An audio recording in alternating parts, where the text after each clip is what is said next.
अस्सलाम वालेकुम। आप देख रहे हैं प्रोग्राम इनसाइट और मैं हूं फवाद खुर्शीद। एक हफ्ते का ब्रेक ख़त्म हुआ। कल अपोजिशन के जलसे की तैयारी है कोयटा में मैदान सज गया है। मरियम नवाज़ भी पहुंच गई हैं। नवाज शरीफ का भी वीडियो लिंक पे खिताब है और बिलावल भुट्टो भी खिताब करेंगे। दूसरी जानब हुकूमत भी आज इन एक्शन नज़र आई है। मुख्तलिफ वज़रा आए और हुकूमत की भी लाइन एंड लेंथ अब चेंज हो गई है और अपोजिशन को बड़े आड़े हाथों लेना शुरू कर दिया है। जो भी वज़ीर आ रहा है बड़ी सख्त बात कर रहा है। प्राइम मिनिस्टर इमरान खान भी आज मियांवाली गए। मियांवाली में तकरीर से भी खिताब किया और अपोजिशन को उन्होंने भी आड़े हाथों लिया। उनका कहना है कि कौम जो है कपड़ा और कपास बेचने से तरक्की नहीं करती, तालीम से तरक्की करती है। और उनका ये भी कहना है कि जो पुलिस रिफॉर्म्स हैं अब उस पर भी तवज्जो उनकी होगी और नवाज शरीफ को कह रहे हैं कि वो लेकर आएंगे। कल भी उन्होंने एक टीवी इंटरव्यू में कहा कि बोरिस जॉनसन जो यूके के प्राइम मिनिस्टर हैं उनसे भी गुफ्तगू करेंगे और लेकर आएंगे। मैदान गर्म है, मैदान सियासत, उस पर भी आज गुफ्तगू होगी। और उसके साथ इकॉनमी, जो आम आदमी का जो मसाइल हैं, जो महंगाई है, जो इन्फ्लेशन और बेरोज़गारी का जिसका सामना है, उससे कैसे हम निकलेंगे और जो गवर्नमेंट की पॉलिसीज़ हैं वो क्या बारावर साबित होंगी, इस पर भी आज के प्रोग्राम में गुफ्तगू होगी। आज के इनसाइट में हमें ज्वाइन करेंगे मंसूर अली खान, सीनियर सहाफ़ी हैं, तजियाकार हैं और प्रोग्राम एंकर हैं, उनसे गुफ्तगू होगी। और इकॉनमी पर गुफ्तगू करने के लिए मारूफ कारोबारी शख्सियत अकील करीम डैडी भी हमारे साथ मौजूद होंगे। लेकिन आगाज़ गुफ्तगू करेंगे मंसूर अली खान से। मंसूर अली खान, अस्सलाम वालेकुम and welcome to the show. बहुत शुक्रिया फवाद साहब बुलाने के लिए। मंसूर, पॉलिटिकल टेम्परेचर तो राइज हो रही है, गवर्नमेंट ने भी बड़ा टफ सांस लिया हुआ है, अपोजिशन ने अपनी स्ट्रैटेजी बनाई हुई है। इसमें मंतकी तौर पर अगर हम थोड़ा सा सिनारियो बिल्डिंग करें तो आपको क्या होता हुआ नज़र आ रहा है कि जनवरी में शिबली फराज वाली बात पूरी होगी या मरियम नवाज वाली? देखिए, मेरे ख्याल में it's too early to tell right now, क्योंकि मुझे लगता है कि अभी ये जो वनडे मैच है इसके अभी सिर्फ पहले 5-10 ओवर चल रहे हैं। अभी काफ़ी मैच पड़ा हुआ है पहली इनिंग के, बल्कि 5-10 ओवर चल रहे हैं। अभी बहुत दूर है अभी कोई मंजिल। ये तो हकीकत है कि हुकूमत से लोगों की एक बहुत बड़ी तादाद परेशान है। उनको ये लगता है कि महंगाई पे काबू नहीं पाया जा रहा, इनसे हुक्मरानी नहीं हो रही। लेकिन दूसरी एंड के ऊपर क्या लोग जो हैं वो इन लोगों के ऊपर जो पहले ही हुकूमतें कर चुके हैं, क्या उनके ऊपर ट्रस्ट करने को तैयार हैं या नहीं? That is the biggest question mark. Gujranwala एक स्टार्ट अच्छा था, मैं ये तो नहीं कहूँगा कि बहुत ज़्यादा अच्छा था, लेकिन एक अच्छा स्टार्ट था। कराची के अंदर भी हमने देखा मोमेंटम बहुत ज़्यादा था, लेकिन कराची के हवाले से आपको याद रखने की ज़रूरत है कि पाकिस्तान पीपल्स पार्टी के लिए वैसे ही 18 अक्टूबर की तारीख जो है वो बड़ी एक इंपॉर्टेंट तारीख है। हर साल ही बहुत बड़ी तादाद में पाकिस्तान पीपल्स पार्टी के चाहने वाले इकट्ठे होते हैं।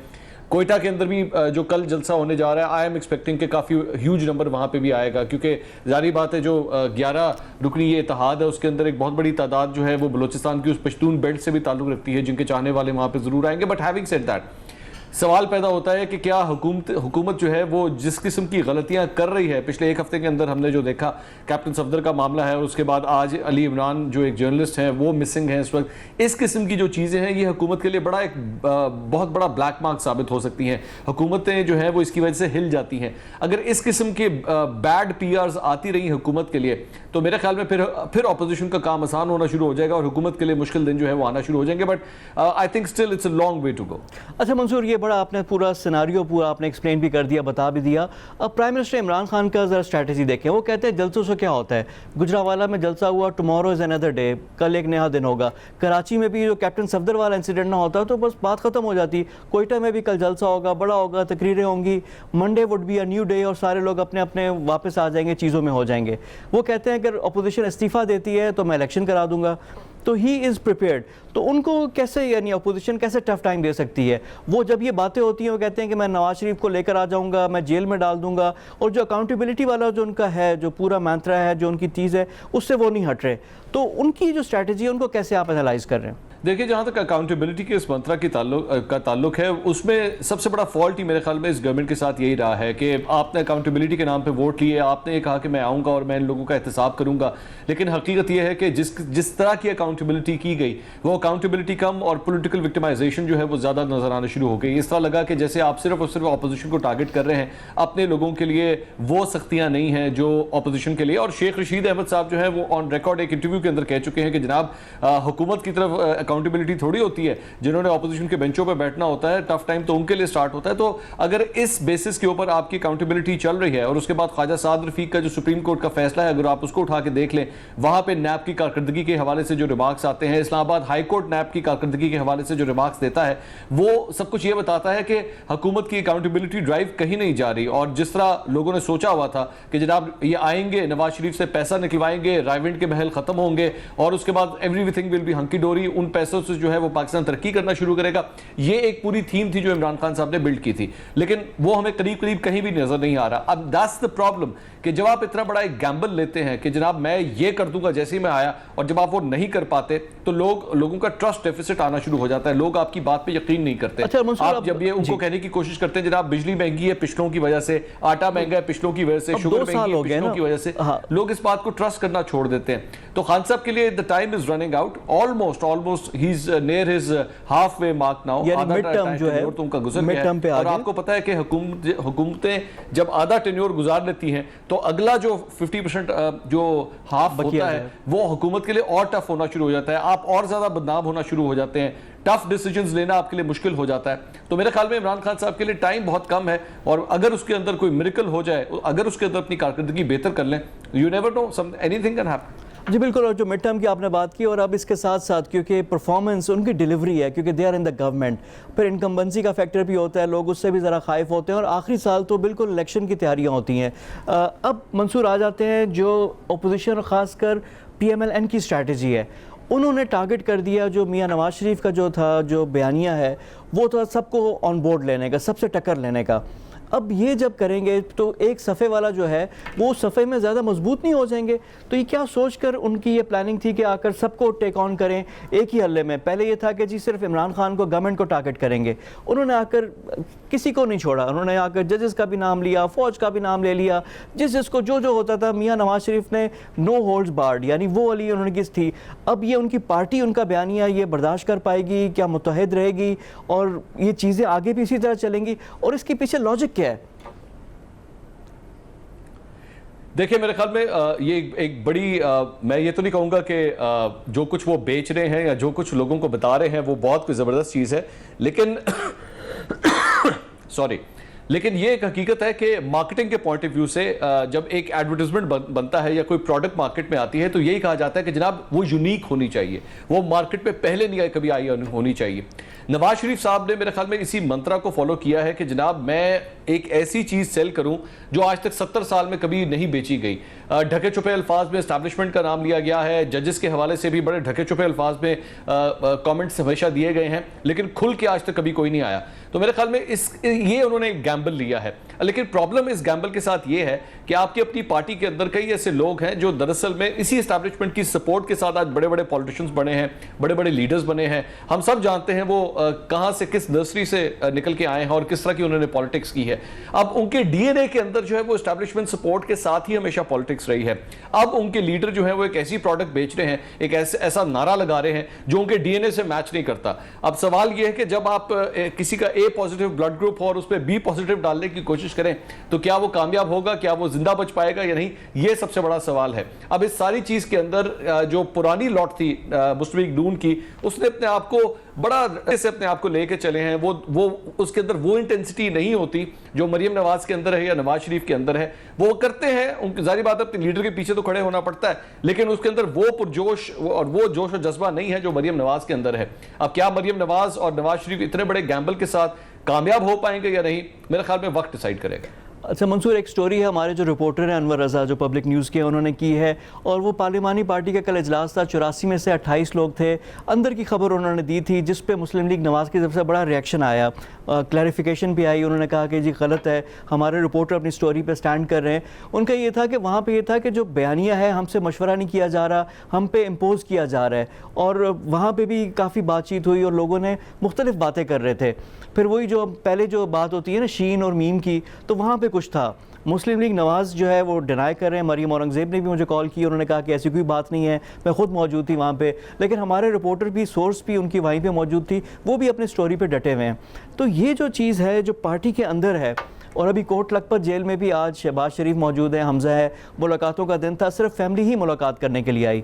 तो ये आगे जाकर क्या कोई चीज़ इसमें है, कुछ जो बातें होती हैं उसमें कोई जान है? देखिए तो ये है कि रिजर्वेशंस हैं, ऐसी बात नहीं है। आपके रिपोर्टर ने जो स्टोरी दी है उसमें कुछ हद तक सदाकत है, क्योंकि मैं कोट कर देता हूं कि मुस्लिम लीग नून के टॉप 5 में से एक कम से कम ऐसे लीडर हैं जिनसे मेरी बात हुई है और वो कंफर्टेबल नहीं है इस पूरे बयानिए के साथ। वो नहीं समझते कि ये जो कुछ भी हो रहा है वो ठीक हो रहा है। ऑन कैमरा वो एक्सेप्ट करते हैं इस बात को, टॉक शोज के अंदर मानते हैं इस बात को, लेकिन जब वो ऑफ कैमरा बैठते हैं तो वो ये कहते हैं कि मौलाना फजलुर रहमान के पीछे लग के हमने बहुत बड़ी गलती कर दी है।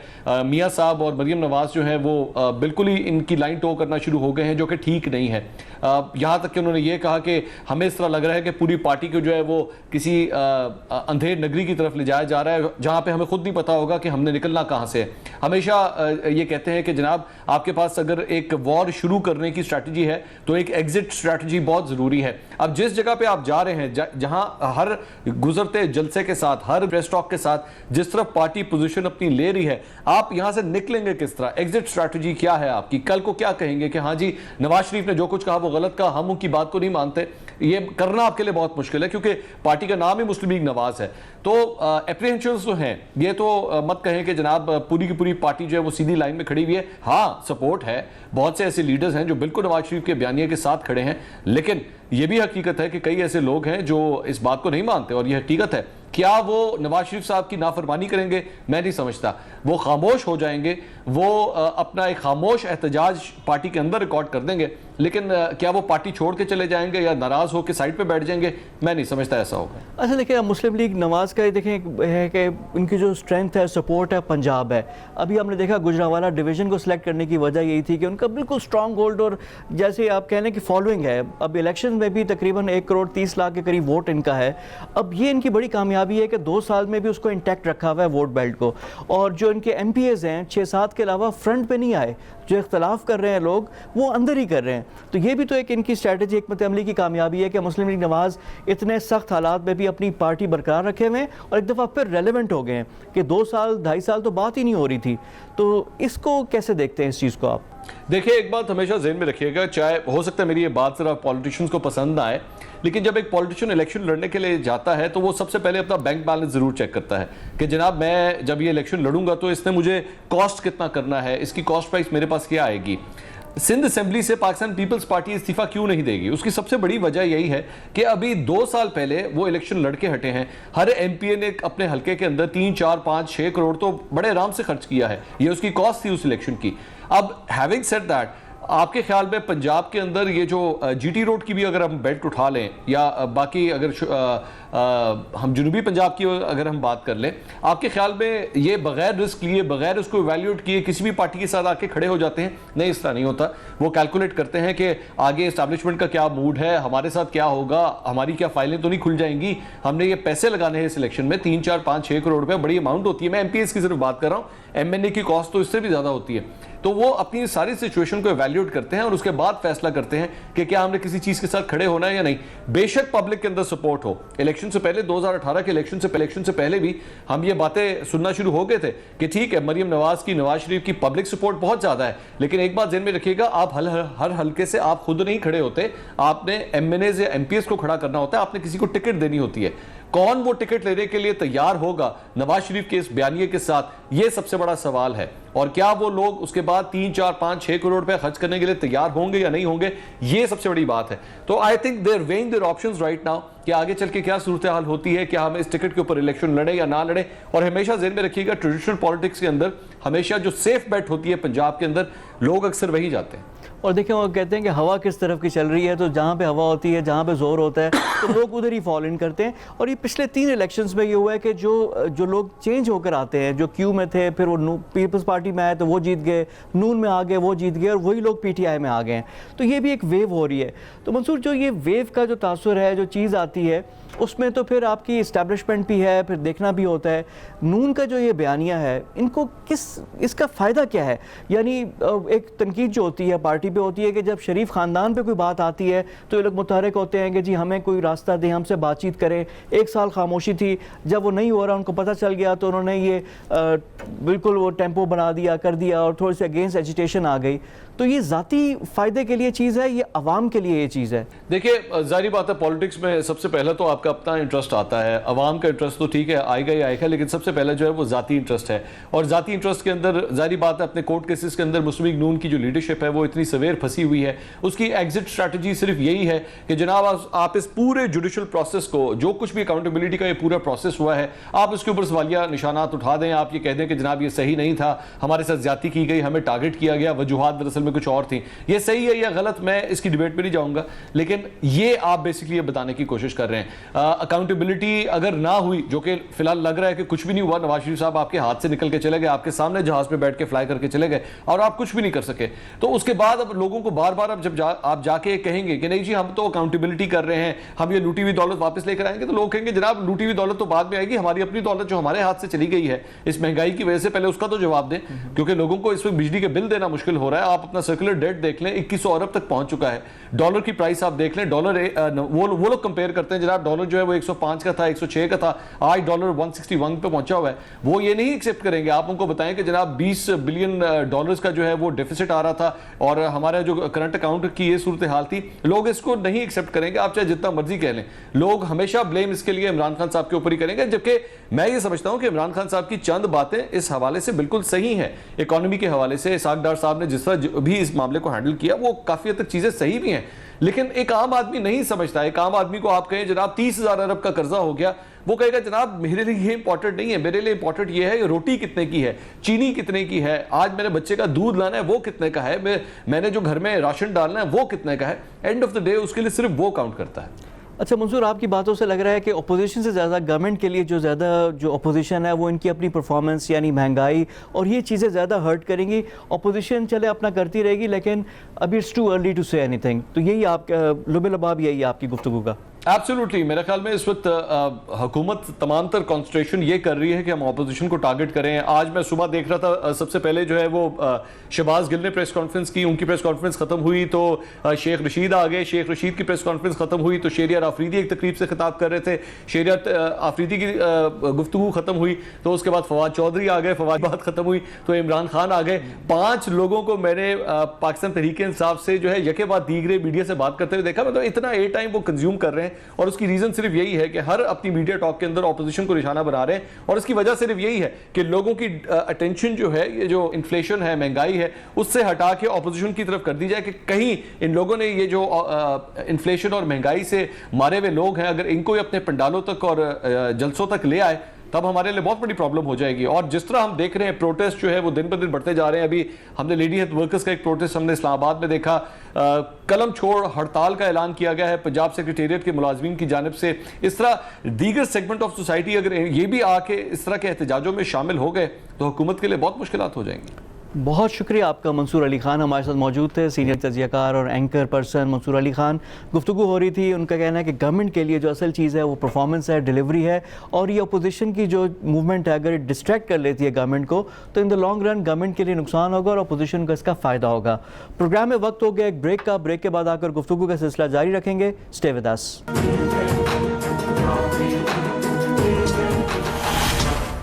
ब्रेक के बाद प्रोग्राम में दोबारा खुश आमदीद। प्रोग्राम के इस हिस्से में हम गुफ्तगू करेंगे पाकिस्तान की मईशत बारे।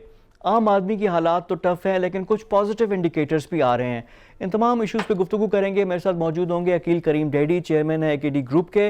इसके साथ साथ मुख्तलिफ बिजनेस कारोबार भी हैं इनके, और आजकल प्राइम मिनिस्टर इमरान खान से भी मुलाकातें होती हैं। जुमे को भी मुलाकात हुई, इनकी इंडस्ट्रियलाइजेशन की भी बात हुई।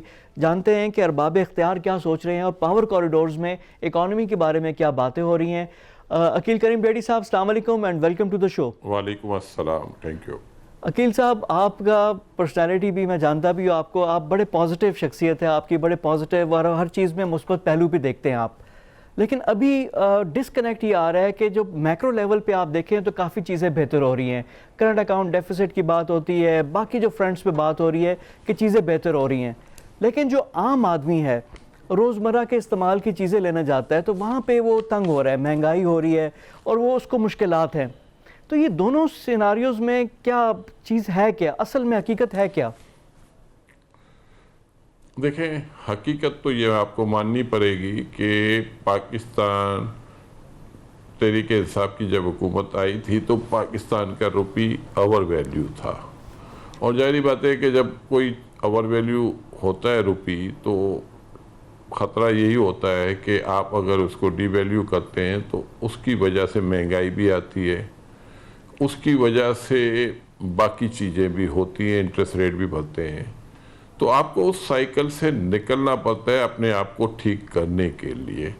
और उनके साथ भी यही हुआ कि उन्होंने उनको डिवेल्यूशन जब किया तो जाहिर बात है कि थोड़ी बहुत महंगाई हुई और इन्फ्लेशन भी बढ़ा, उसकी वजह से इंटरेस्ट रेट भी बढ़े। लेकिन आप ये देखें कि ये बहुत कम वक्त में इन्होंने रिकवरी भी कर ली और उसका फ़ायदा भी पहुंचना शुरू हो गया और आपका रुपी भी स्ट्रॉन्ग होना शुरू हो गया। अब आप ये देखें कि इंडस्ट्रियलाइजेशन पाकिस्तान में हो रही है और इसके पॉजिटिव इम्पैक्ट आएंगे। एग्रीकल्चरिस्ट ने पैसे बनाए और उसके पॉजिटिव इम्पैक्ट आ रहे हैं। ऑटो सेक्टर वगैरह में हम देख रहे हैं, मोटर बाइक ले लो, ऑटो ले लो, सीमेंट ले लो, डेवलपमेंट पाकिस्तान में शुरू हो चुकी है। अकील साहब, ये जो आप बात कर रहे हैं ना, ये आप बड़े लेवल पे बात कर रहे हैं। मैं बात कर रहा हूँ आलू की प्राइस, जो आपका टमाटर है, जो आपका अदरक है, लहसुन है। आम आदमी तो इन चक्करों से नहीं निकल पा रहा। अब यहाँ पे मिसमैनेजमेंट है। चीनी का नोटिस लेते हैं, चीनी की कीमत अभी तक नीचे नहीं लेकर आ गए। गंदम का अलहदा से बहरान, फिर हम लोगों की गलत डिसीजन मेकिंग कि हमारे पास गंदम नहीं, हम एक्सपोर्ट कर रहे हैं। चीनी में कार्टेल है। आपकी हर चीज़ में जो लोगों की जो ये चीज़ें हैं ना, ये बड़े हर्ट करना शुरू हो गई हैं। जो आपकी ये बात ठीक है कि चीनी एक्सपोर्ट नहीं होनी चाहिए, लेकिन ये चीनी जो एक्सपोर्ट हुई है ना, ये कोई पिछले 15 साल या 12 साल से चीनी की साइकिल उठा के देखे तो उस पर कभी भी कोई पैसे लोगों के बने होंगे, लेकिन बहुत थोड़े बने होंगे। लेकिन अगर आप वीट पे जाएं तो वीट में अगर फार्मर्स को पैसा भी तो मिला है। पाकिस्तान की रूरल और अर्बन आबादी का तनासुब आपको पता है कि 65% आपके ऊपर रूरल आबादी है और 35% अर्बन है। तो आप जब ये देख रहे हैं कि वीट की जो प्राइस बढ़ी है, वो बढ़ने की वजूहत भी सबको पता है और इंटरनेशनल मार्केट में थोड़ी सी वीट की प्राइस बढ़ी थी। तो हमारे लोग तो आपको पता है ना, जब देखते हैं इंटरनेशनल मार्केट में कोई चीज़ की प्राइस बढ़ जाती है तो होल्ड कर लेते हैं। और बिजनेसमैन अपॉर्चुनिस्ट भी होता है, वो अपने प्रॉफिट बनाने के लिए ही बिजनेस कर रहा होता है और उसको पता है कि एक चीज़ महंगी बिक सकती है तो वो सस्ती नहीं बेचता। लेकिन इसमें ज़्यादातर सूबे इन्वेस्टमेंट करते हैं और अगर सूबाई गवर्नमेंट अगर उस पर कोई कोताही करती है तो इसका जिम्मेदार हम किसी और को तो नहीं कह सकते। जो सूबे ने जिम्मेदारी जिसके ऊपर आती कि जो होल्डिंग है बिजनेसमैन ने तो करना है, उसका अपना बिहेवियर होगा, लेकिन गवर्नमेंट का काम है कि उसको करे, इसका तदारुक करे और जो होल्डर्स हैं ऐलानात तो सुने। और महंगाई टाइगर फोर्स से गवर्नेंस के इशू देखिए मैं खुद आपसे इत्तेफाक करता हूँ कि कुछ कोताही ज़रूर हुई है, लेकिन दूसरी तरफ आप ये देखें ना कि महंगाई का आप सिर्फ जिक्र करेंगे तो लोगों की इनकम का भी जिक्र होना चाहिए, रोज़गार की भी जिक्र होना चाहिए, इकनॉमी का भी जिक्र होना चाहिए। अगर आपकी मुल्क की इकनॉमी राइट डायरेक्शन में चल रही है, आपके रेवेन्यू टारगेट अचीव हो रहे हैं, आपके मुल्क के अंदर इंडस्ट्री का जाल फैलाया जा रहा है, तो ये डायरेक्ट रोज़गार के लिए चीज़ें होती हैं, इससे लोगों को रोज़गार भी मिलती हैं। और आप ये ज़रूर कहें कि इस मुल्क में वाकई डेवलपमेंट हो रही है। सीमेंट का बिकना, स्टील का बिकना, ये इंडिकेट करता है कि पाकिस्तान में डेवलपमेंट हो रही है। और पिछले दिनों हम देख रहे थे कि उनमें उनकी सेल में कमी आई थी। इनकी सेल बढ़ने का मतलब है कि अब लोगों को रोज़गार मिलना शुरू हो गया है। और अगर रोज़गार मिलता है, थोड़ी बहुत महंगाई होती है तो ये ज़्यादा इफेक्ट नहीं करेगी। बेरोज़गारी में महंगाई इफेक्ट करती है। आपके इन्फ्लेशन के नंबर ऑन द होल आप देखें नीचे आए। अगर साल पहले अगर इन्फ्लेशन के नंबर देखेंगे और आज के नंबर उठाए तो उसमें फ़र्क है। और आने वाले दिनों में भी इन्फ्लेशन के नंबर में डेफिनेट मेरा ख्याल है हम कमी देख सकते हैं। तो हम ये नहीं कह सकते कि सिर्फ आलू और प्याज और टमाटर की प्राइस बढ़ी है तो मुल्क की इकनॉमी बैठ गई है। महंगाई हुई है, लेकिन मैं ये कह रहा हूँ ना, महंगाई के साथ जो चीज़ें हो रही हैं वो आप ज़रूर देखें। उस तनासब पे अगर आप देखेंगे और उसमें आप देखेंगे लोगों की सैलरीज भी बढ़ी है। टेक्सटाइल बूम पे जा रहा है, steel boom, cement boom, auto boom, pharma boom. तो ये सारी चीज़ें जो हैं ये इंडिकेट कर रही है कि लोगों को अब रोजगार मिल रही है, लोगों का काम धंधा चल पा रहा है, जी, अखिल रेवेन्यू भाई, अचीव करने का कोविड मतलब का जो था, कोविड में भी लोग बेरोजगार लेकिन- हुए हैं, बेरोजगारों की तादाद बहुत ज़्यादा है, जो कंपनियां बंद हुई हैं। अभी देखें, अगर आप 50 बंदों को निकाल कर 20 को रख लेते हैं तो ये तो नहीं हुआ कि सारों को हो गया, रोजगार हो रहा है, लेकिन जो बेरोजगार हुए हैं, जो उनको जो अपॉर्चुनिटीज, जो कॉटेज इंडस्ट्री है, जो आप बात कर रहे हैं मैं वो बात नहीं कर, मैं आपको सिर्फ ये यकीन दिलाता हूं कि जिन्होंने 50 निकाले उन्होंने 100 रखे हैं, जिन्होंने 100 निकाले उन्हें 200 बंदों की जरूरत है, जिन्होंने 200 निकाले उनको 400 की जरूरत है। मैं बताना ये चाहता हूं ना कि इस वक्त लोगों को रोजगार मिल रहा है, हाउसिंग सेक्टर में बूम, टेक्सटाइल में बूम, ये बहुत कभी कभी रियली होता होगा। फिर आपके रिमिटेंस बढ़ने शुरू हो गए, ये भी नहीं होता कभी इस तरह कि इतनी मुश्किल टाइम में जहाँ कोविड का इशू आया, जहाँ बारिशें हुई, तूफान आया, आंधी आई, इसमें आपकी ये सारी चीजें पॉजिटिव जा रही है। ये चीज इंडिकेट कर रही है कि पाकिस्तान में कारोबार चल पा रहा है, ये चीज इंडिकेट करती है लोगों को रोजगार मिल रहा है। मैं ये कह रहा हूं कि जो महंगाई, जिन चीजों का आप जिक्र कर रहे हैं, इसके अलावा दूसरी चीजें भी हैं। कौन की प्राइस नीचे आई है, फ्रूट की प्राइस नीचे आई है, तो बहुत सारी चीजें हैं। आपकी ये बात सही है कि सब्जियां वगैरह महंगी हुई है, लेकिन दूसरी तरफ अगर आप स्पाइसेस वगैरह की प्राइस उठाए वो थोड़ी सी नीचे आई है। अच्छा, दाल वगैरह की प्राइस कोई बहुत ज्यादा नहीं बढ़ी है। डिफरेंट चीजों की बात करें तो ये जो हमारे जो नंबर्स बेहतर हो रहे हैं, क्या ये अच्छा होता है? ये एक्सपोर्ट्स लेड हमारी ग्रोथ होती है, हम एक्सपोर्ट्स में ग्रोथ करते हैं, जो करंट अकाउंट डेफिसिट है हमारा, रेमिटेंसेस चलें अब जैसा भी है, यूएस यूके से भी आ रहे हैं, हमारे पास पैसे आ रहे हैं, आने चाहिए, मजीद आए, लेकिन जो हमारी एक्सपोर्ट्स हैं उन पे 2 साल में क्या इन्होंने इजाफा किया? क्या इस पे पॉलिसी आप लेकर आए? कोविड से पहले भी अब देखें ना, वो सेक्टर आपका ग्रोथ करे। आप कह रहे हैं कि जो इंडस्ट्री आ रही है, चीजें आ रही हैं, हाउसिंग हो रहा है, सर हाउसिंग के घर खरीदने कौन है? कंज्यूमर जो आपका है वो कैसे खरीदेगा? उसकी वजह आप बताता हूँ। कंज्यूमर इसलिए खरीदेगा कि आपकी जो एग्रीकल्चर क्रॉप जो है ना, इसकी साइज बहुत बढ़ गई है। ये गाड़ियां जो इस वक्त बिक रही है, ये रिकॉर्ड सारे पिछले तोड़ चुकी है। अगर आप सितंबर के ऑटो के फिगर देखें, सितंबर के सीमेंट के फिगर देखें, सबके स्टील के फिगर देखें, ये चीज इंडिकेट कर रही है कि लोगों का बाइंग पावर बेहतर हुआ है। अगर बेहतर ना हुआ होता तो 50 लाख रुपए की गाड़ी आसानी से नहीं बिकती।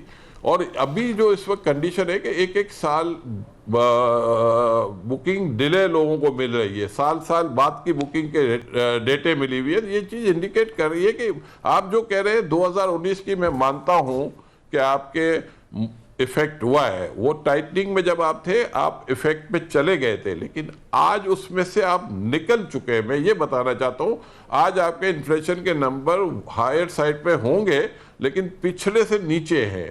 आज आपके फिगर, इंटरेस्ट रेट को आप देखें, नीचे आए हैं। आज आप ये देखें, इंडस्ट्रियलाइजेशन हो रही है। मेरा मकसद कहने का ये है कि लास्ट ईयर, मेरी पहले आप बात सुन लेंगे फिर आप सवाल जरूर करें। आप 2018 में आपका करंट अकाउंट $20 बिलियन नेगेटिव था, लेकिन आज आपका करंट अकाउंट सरप्लस है। तो मैं बताना ये चाहता हूं कि जो बात आप कर रहे थे वो थी, है नहीं। मैं जो बता रहा हूं है अच्छा, करंट अकाउंट बेहतर हुआ है। अगले 2 साल में मैं आपको यकीन से कह सकता हूं। फिर उसके बाद आप कंप्लीट अपना आंसर कर दे। सवाल ये है कि देखें, जो आप बात कर रहे हैं ना, गाड़ियां खरीदना 50 लाख, ये मिडिल क्लास नहीं लेती। जो मिडिल क्लास थी ना, वो स्क्वीज हो गई। अब पाकिस्तान में सिर्फ 2 तबके रह गए, एक जिनके पास है और जो नहीं है। जो नहीं है उनकी तादाद बढ़ गई है, जो रोजमर्रा के मसाइल हैं उनको आ रहे हैं। जो आप बातें कर रहे हैं इंडस्ट्रियलिस्ट और सारा जो चीजें हैं, वो है अमीर तबका। पाकिस्तान में अमीर तबका भी ठीक है और एक गरीब तबका है। जो बीच वाला जो था वो तेजी से खत्म होता जा रहा है और वो गुर्बत की तरफ जा रहा है, नीचे की तरफ जा रहा है। उनके लिए क्या पॉलिसी होनी चाहिए? सिर्फ एहसास प्रोग्राम, लंगर और उनको खाने खिलाकर तो हम नहीं करेंगे ना। कॉटेज इंडस्ट्री जो है, स्मॉल एंड मीडियम इंडस्ट्रीज, वो खत्म हो रही है, उनके लिए क्या पॉलिसी है? आप जो बात कर रहे हैं ना, मैं आपको उसी तबके की बात कर रहा हूँ। एहसास प्रोग्राम की मैंने बात नहीं की। मैं बात कर रहा हूँ मिडिल क्लास बढ़ रही है। वो क्यों बढ़ रही है कि जब रोजगार मिलना शुरू हो जाता है ना, उसका बेनिफिशरी मिडिल क्लास होता है। मैं सिर्फ ये बताना चाहता हूँ कि अगर 2018 के करंट अकाउंट ले, 2019 का ले और 2020 का ले, तो हम बहुत ज़्यादा बेहतर हो चुके हैं। मैं आपको यकीन से कहता हूँ, टेक्सटाइल एक्सपोर्ट के जो नंबर बढ़े हैं सितंबर के महीने में, ये आपको सोचना ये चाहिए कि पूरी दुनिया उलट चल रही है, पाकिस्तान सीधा चल रहा है।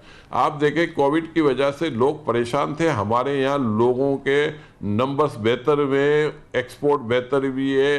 तो मैं यही तो कहना चाहता हूँ कि शायद दुनिया में शायद काम लोगों का कम हुआ है, लेकिन पाकिस्तान में ग्रोथ आ रही है। हम जो कह रहे थे ग्रोथ नहीं आएगी, ये बात अब गलत साबित होगी कि टेक्सटाइल में ग्रोथ आ रही है, राइस एक्सपोर्ट में ग्रोथ आ रही है, आपकी बाकी जगहों पे भी ग्रोथ देखी जा रही है। तो ये इंडिकेशन यही है कि आने वाला दिन पाकिस्तान की इकोनॉमी के लिए अच्छा होगा, पाकिस्तान के लोगों के लिए अच्छा होगा। जब इंडस्ट्री का पहिया चलता है तो लोगों को रोजगार मिलती है, जब इंडस्ट्री का पहिया नहीं चलता तो लोगों को रोजगार नहीं मिलती। मैं आपकी ये बात मानने को तैयार हूँ कि जो कुछ प्राइस ऐसी हैं जिनकी, जैसे वीट की प्राइस नहीं बढ़नी चाहिए, और मेरा ख्याल है कि अब वो प्राइस जो बढ़ी हुई थी अब हम देख रहे हैं उसमें भी कमी आ रही है। तो ये सारी चीज़ें गवर्नमेंट की तरफ से भी फोकस है। कुछ गलतियां ज़रूर भी होगी, लेकिन मैं ये कह सकता हूँ कि हम बिल्कुल ब्लेम नहीं दे सकते। जो सिचुएशन थी उससे हम बेहतरी की तरफ आ चुके हैं और फर्दर हम बेहतरी की तरफ चले जाएंगे। अच्छा अकील तो साहब, ये मैं यहाँ समझता हूँ पे थोड़ा जो- बहुत लोगों को वेट करने की जरूरत। ठीक है, क्योंकि रिजल्ट तो आना है, क्योंकि हम भी चाहते हैं जी, कि बोले। इकोनॉमी चले, ताकि इकोनॉमी चलेगी तो सबका फायदा होगा, जो आप कह रहे हैं। लेकिन जो पॉलिटिकल इंस्टेबिलिटी अब आ रही है, अपोजिशन भी सड़कों पे आ गई है, गवर्नमेंट ने भी अब बड़ा टफ स्टांस ले लिया है, तो ये जो पॉलिटिकल इंस्टेबिलिटी है ये कारोबार को किस तरह इम्पैक्ट करेगी, और आने वाले दिनों में क्या ये भी एक फैक्टर होगा? देखें, पाकिस्तानी अवाम पॉलिटिकल स्टेबिलिटी कभी भी एक्सपेक्ट करते ही नहीं है, क्योंकि ना हमारे यहाँ ये पॉलिटिकल स्टेबिलिटी आ ही नहीं सकती जब तक गवर्नमेंट के अच्छे काम की आप तारीफ नहीं करेंगे और बुरे काम की बुराई नहीं करेंगे, ये नहीं आ सकती। जब तक अपोजिशन की अच्छी तजवीज़ को आप नहीं मानेंगे, ये नहीं आ सकती। हमारे मुल्क में इस सिस्टम की बहुत बड़ी कमज़ोरी है। लेकिन मैं दूसरी तरफ एक ये बात कहूँगा कि कहीं कहीं हम ऐसे भी देखते हैं कि जो पिछली गवर्नमेंट में बहुत सारे लोग ऐसे हम देखते हैं कि बहुत अच्छी अच्छी जगहों पे बैठे हुए हैं, जो प्रीवियस गवर्नमेंट के ब्लू आइड बॉय होते थे। आज हम देख रहे हैं कि वो इस गवर्नमेंट पे भी बहुत अच्छी अच्छी जगहों पे बैठे हैं। तो इसका मतलब हम ये भी कह सकते हैं कि गवर्नमेंट को अगर कोई प्रीवियस गवर्नमेंट के लोग समझ में आते हैं तो वो उनको अच्छी जगहों पे लगा रही है। तो ये चीज़ शायद हो सकता है, इसको हम नेगेटिव भी ले सकते हैं, पॉजिटिव भी ले सकते हैं। लेकिन मेरा मकसद जो कहने का है ना, मैं आपको एक बात यकीन से कह सकता हूँ कि जो महंगाई का हम जिक्र करके शोर मचा रहे हैं, उस महंगाई के अलावा जो चीज़ें मैं देख रहा हूँ वो पाकिस्तान में बहुत कभी कभार ही देखने को मिलती है। और ये आप पाकिस्तान के इंडस्ट्रिस्ट से पूछ सकते हैं, पाकिस्तान के ऑप्टिमा वगैरह से बात कर सकते हैं, टेक्सटाइल एसोसिएशन से बात करें, चैम्बर्स से बात करें, फेडरेशन से आप बात करें। लोगों के पास हकीकतन बिजनेस एक्टिविटीज़ इतनी बढ़ चुकी है कि वो अपने ऑर्डर पूरे नहीं कर पा रहे, और इसकी वजह से जो एक्सपेंशन होगा, इसकी वजह से जो ग्रोथ आएगी, जिसकी वजह से जो बैंकिंग सिस्टम में बेहतरी आएगी, इसकी वजह से जो लोगों को रोजगार मिलेगा, ये अनबिलीवेबल है। इस वक्त मैं आपको ये यकीन से कह रहा हूँ। और इसका टाइम फ्रेम क्या होगा? मैं तो पूरे पाकिस्तान घूमता रहता हूँ। टाइम फ्रेम क्या होगा? ये कब तक आना शुरू हो जाएगा? इससे मेरा ख्याल है आ चुका है, आना शुरू नहीं होगा। सितंबर के महीने के नंबर ने बताया है। सितंबर के महीने के नंबर के अलावा लास्ट क्वार्टर के जो बैंकिंग सेक्टर के रिजल्ट हैं वो अनबिलीवेबल रिजल्ट आए हैं। बहुत सारे बैंकों ने तो पिछले साल डिविडेंड भी नहीं दिया था, और इस साल पहले क्वार्टर में हम देख रहे हैं कि ह्यूज डिविडेंड आना शुरू हो गए हैं। मुझे आने वाले दिनों में गवर्नमेंट जो काम कर रही है, मुझे सर्कुलर डेट इशू रिजॉल्व होता हुआ दिख रहा है। और ये अगले कोई साल की बात नहीं कर रहा हूँ, मुझे ये अगले दिनों में दिख रहा है कि ये भी मसला गवर्नमेंट रिजॉल्व करने जा रही है। इंटरेस्ट रेट का क्या होगा? इंटरेस्ट रेट काम हो रहे हैं कि आपके पूरे बढ़ेंगे? इंटरेस्ट रेट का क्या आपको नजर आ रहा है कि बढ़ेगा या फिर? मेरा ख्याल है यहाँ से ये जो मैं जिस गवर्नमेंट जिस प्रपोजल पे काम कर रही है, ये जीरो होता हुआ दिख रहा है। 2.2 ट्रिलियन सर्कुलर डेट इस वक्त जो आपके सर पे बर्डन बना हुआ है, ये रिजॉल्व होगा। और आप ये सोचें कि जब इसको रिजॉल्व गवर्नमेंट करेगी तो आप सोचें कि क्या पाकिस्तान, पूरा पाकिस्तान आपको चेंज होता हुआ दिखेगा। मैं सिर्फ ये बातें जो कर रहा हूँ मैं यकीन से कर रहा हूँ। कुछ कॉर्पोरेट रिजल्ट, जितने अच्छे रिजल्ट मैंने देखे हैं और जो आपके भी सामने आए होंगे, और उसके आने वाले जो रिजल्ट होंगे वो उससे भी बेहतर दिख रहे हैं लोगों को। तो मेरा ख्याल है रिफाइनरीज जो बड़े अरसे से बहुत ज़्यादा तकलीफ में थी, उनका भी हैंड चेंज होने जा रहा है। तो मकसद कहने का है कि महंगाई अपनी जगह ज़रूर हुई है, लेकिन दूसरी तरफ बाकी चीज़ें भी बेहतरी की तरफ जा रही है।